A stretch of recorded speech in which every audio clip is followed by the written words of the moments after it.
Hi viewers, welcome back to my channel women's art. என்னோடய சேனலை subscribe பண்ண எல்லா வியூவர்ஸ்மே ரொம்ப ரொம்ப தேங்க்ஸ்.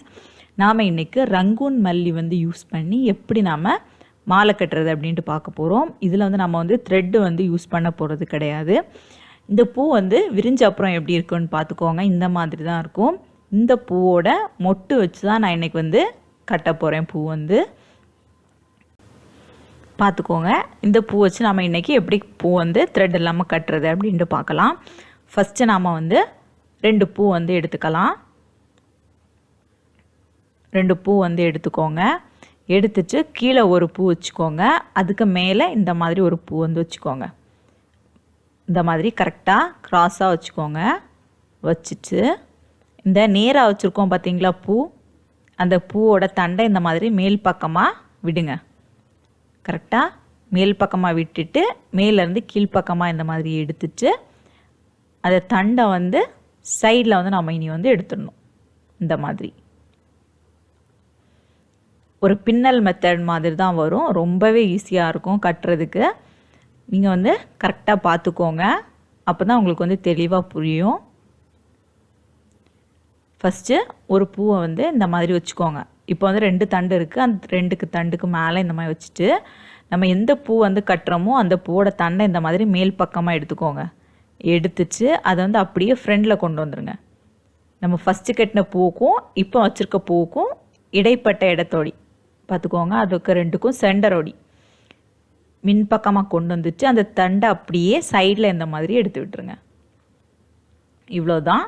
ஃபஸ்ட்டு கட்டின பூக்கை கிட்ட வர மாதிரி கட்டுங்க. அப்போ தான் பார்க்குறதுக்கு ரொம்பவே அழகாக இருக்கும். கட்டி முடிக்கும்போது இதே மாதிரி தான் ஃபுல்லாகவே கட்டணும். இனி இன்னொரு பூ கூட வச்சு காமிக்கிறேன் பாருங்கள். ஃபஸ்ட்டு ஒரு பூவை இந்த மாதிரி வச்சுக்கோங்க. இது வரைக்கும் நம்ம எவ்வளோ பூ கட்டியிருக்கோமோ அவ்வளோ பூக்கை காம்போட மேல் பக்கம் இந்த மாதிரி வச்சுக்கோங்க. வச்சுட்டு இந்த மாதிரி கரெக்டாக வச்சுக்கோங்க. வச்சுட்டு நம்ம எந்த பூ கட்ட போகிறோமோ அந்த பூவோட காம்பை இந்த மாதிரி பின்பக்கமாக மேல் பக்கமாக எடுத்துக்கோங்க. பின்பக்கமாக மேல் பக்கமாக எடுத்துச்சு நம்ம இப்போ கட்டின பூவுக்கும் இதுக்கு முன்னாடி வச்ச பூவுக்கும் சென்டரோடி தண்டை இந்த மாதிரி மின்பக்கமாக எடுத்துச்சு அதை இந்த சைடில் இருக்க தண்டு கூடால அப்படியே எடுத்துருங்க. இந்த மாதிரி எடுத்துக்கோங்க. இந்த தண்டு கரெக்டாக இந்த மாதிரி சைடில் வந்துகிட்டே இருக்கணும். பூ நம்ம அப்போ ஈஸியாக கட்டிகிட்டே இருக்கலாம். ஃபுல்லாகவே இதே சேம் ப்ரொசீஜர் தான். ஃபஸ்ட்டு ஒரு பூ வச்சுக்கோங்க. வச்சுட்டு தண்டை பின்பக்கமாக மேல் பக்கமாக எடுத்துட்டு நம்ம இப்போ கட்டின பூவுக்கும் ஃபஸ்ட்டு கட்டின பூவுக்கும் சென்டரோடி தண்டை விட்டுட்டு இந்த மாதிரி சைடில் எடுத்துருங்க. இந்த மாதிரி தான் நம்ம ஃபுல்லாகவே கட்ட போகிறோம். ரொம்பவே ஈஸியான மெத்தடில் த்ரெட் எதுவுமே யூஸ் பண்ணாமல் இந்த மாதிரி பூ வச்சு நாம் மாலை கட்டலாம். இந்த மாதிரி கட்டி கூட நம்ம சாமிக்கெல்லாம் போட்டுக்கலாம். ஆனால் என்னென்னா இந்த பூ மணக்காது, அரளிப்பூ மாதிரி இருக்கும்.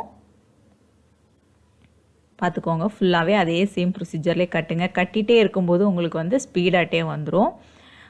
ஆனால் ஃபஸ்ட்டு கட்டின பூக்கை கிட்ட வர மாதிரி கட்டிகிட்டே வாங்க. ரொம்பவே ஈஸியாக நம்ம இந்த மாடலில் கட்டிடலாம். நான் கொஞ்சம் லென்த்துக்கு கட்டிட்டு உங்களுக்கு காமிக்கிறேன் பாருங்க. நான் கொஞ்சம் லென்த்துக்கு கட்டிட்டேன். பார்க்குறதுக்கு ரொம்பவே அழகாக இருக்குது. கீழே பின்னல் மெத்தடில் இருக்குது. இனி நாம் இந்த சைடில் அந்த காம்பு கிட்டால் இந்த மாதிரி தடிமனாக இருக்கும். அதை இந்த மாதிரி எடுத்துருங்க. தண்டிலேருந்து இந்த மாதிரி எடுத்துருங்க. அப்போ தான் நமக்கு கட்டும்போது ரொம்பவே ஈஸியாக இருக்கும். அந்த பெருசாக இருக்கிறதெல்லாம் இந்த மாதிரி கட் பண்ணி எடுத்துருங்க.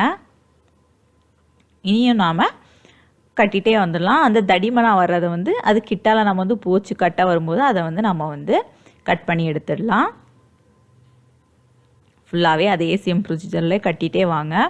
உங்களுக்கு எவ்வளோ லென்த்துக்கு வேணுமோ நீங்கள் அவ்வளோ லென்த்துக்கு கட்டிக்கோங்க. ரொம்பவே அழகாக இருக்கும். நான் இனி எனக்கு எவ்வளோ லென்த்துக்கு வேணுமோ நான் அவ்வளோ லென்த்துக்கு இதே மெத்தடில் கட்டிட்டு உங்களுக்கு காமிக்கிறேன் பாருங்கள். நான் இவ்வளோ லென்த்துக்கு கட்டியிருக்கேன். இவ்வளோ லென்த்துக்குமே நமக்கு கொஞ்சம் பூவே போதும். இவ்வளோ லென்த்துக்கு நமக்கு வந்திருக்கு. இனி லாஸ்ட்டில் நம்ம எப்படி நாட் போடுறது அப்படின்ட்டு பார்க்க போகிறோம். அதுக்கு ஒரு த்ரெட் எடுத்துக்கோங்க. நம்ம பூ கட்டுற த்ரெட்டை வச்சுட்டு இந்த மாதிரி 2-3 சுற்றிக்கோங்க. சுற்றிட்டு நம்ம எப்போவும் பூ கட்டும்போது நாட் போடுவோம்ல, அதே சேம் ப்ரொசீஜரில் 2 நாட் போட்டுக்கோங்க. இந்த மாதிரி நம்ம லாஸ்ட்டில் கட்டி முடிச்சிடலாம். இனி நாம் ஃபுல்லாகவே த்ரெட் வச்சு கட்டின அப்புறம் மீதி இருக்கிறது எல்லாத்தையும் கட் பண்ணிடுங்க. த்ரெட்டையும் கட் பண்ணிவிட்டு எக்ஸஸாக இருக்கிறது எல்லாத்தையும் தண்டு த்ரெட் எல்லாத்தையுமே இந்த மாதிரி கட் பண்ணி விட்டுருங்க. பாருங்கள், இப்போ நம்ம வந்து நங்கூரன் பூ வச்சு, அதாவது நங்கூரன் மல்லி வச்சு ரொம்பவே சூப்பராக பூ வந்து கட்டியாச்சு. நீங்களும் வீட்டில் வந்து ட்ரை பண்ணி பாருங்கள். த்ரெட் இல்லாமல் இந்த மெத்தடில் ரொம்பவே வித்தியாசமாக நாம் வந்து கட்டிக்கலாம். பார்க்குறவங்கெல்லாம் ரொம்பவே அழகாக இருக்குது, எப்படி கட்டினீங்கன்னு கேட்பாங்க. அவ்வளவுக்கு அழகாக இருக்குது. வீட்டில் எல்லாருமே ட்ரை பண்ணி பாருங்கள். பிகினர்ஸ் எல்லாருமே ட்ரை பண்ணி பாருங்கள், உங்களுக்கு ரொம்பவே பிடிக்கும். ஃபஸ்ட் டைம் இப்போ தான் என்னோடய சேனல் வீடியோ பார்க்குறீங்க அப்படின்னா மறக்காமல் என்னோடய சேனலை நீங்கள் வந்து சப்ஸ்கிரைப் பண்ணிக்கோங்க. அது பக்கத்தில் இருக்க பெல் ஐக்கானையும் கிளிக் பண்ணிக்கோங்க. இந்த வீடியோ உங்களுக்கு பிடிச்சிருந்துச்சுன்னா லைக் பண்ணுங்கள், கமெண்ட் பண்ணுங்கள், ஷேர் பண்ணுங்கள். தேங்க்ஸ் ஃபார் வாட்சிங் மை வீடியோ.